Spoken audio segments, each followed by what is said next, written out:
then you want to separate. So you have a scrubber that will strip out the liquid.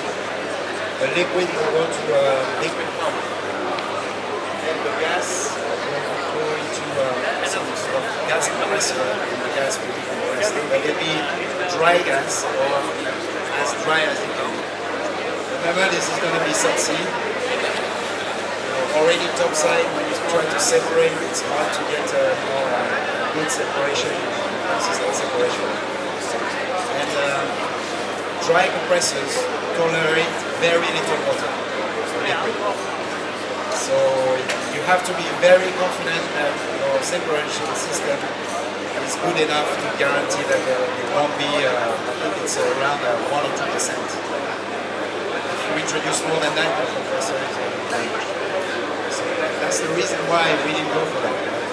We wanted to simplify this as much as we could to make it really reliable, because everyone knows that gas production is theoretically, you will have some slugs, you will have liquids, water, depending on your morphology, you will have some liquid that may accumulate and suddenly it will be released. So you could have sand as well. If you introduce sand in the subsea,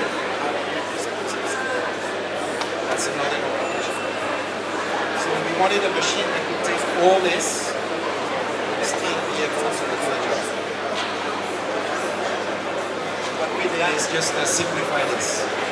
We have a flow mixer upstream the compressor, just the machine that takes all the fluids, gas, liquid, solid, everything that comes in, and we compress the whole unprocessed fluid through our process.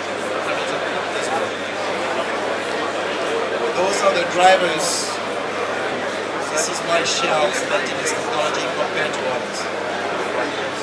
60% cheaper, 60% lighter. You can imagine we have drones, marinized separation system. It's a huge footprint. It's a football field size. Ours is the size of this group. It's a very different. Our modules are also have two stations in this particular scenario, and you will get also a better recovery. Okay, so this slide is just this was the very first subsea compression project, Osborne project, based on subsea separation.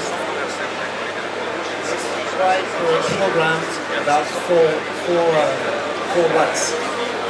Now, over the years, we have managed to increase the power per kilogram significantly. So now we have machines that can take large gas fields. Over longer, noticed that the production is we're looking at 2 million square feet a day.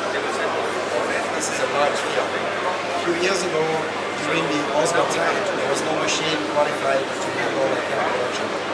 You had to have a lot more machines to handle the flow. Now, with less equipment, we can handle a large flow. Now it's really becoming an economical solution for the industry. This is the compressor itself. So that's the module that is retrievable that fits into the station. And there is 2 motors, 4 megawatt each on each side. And this is the compression area.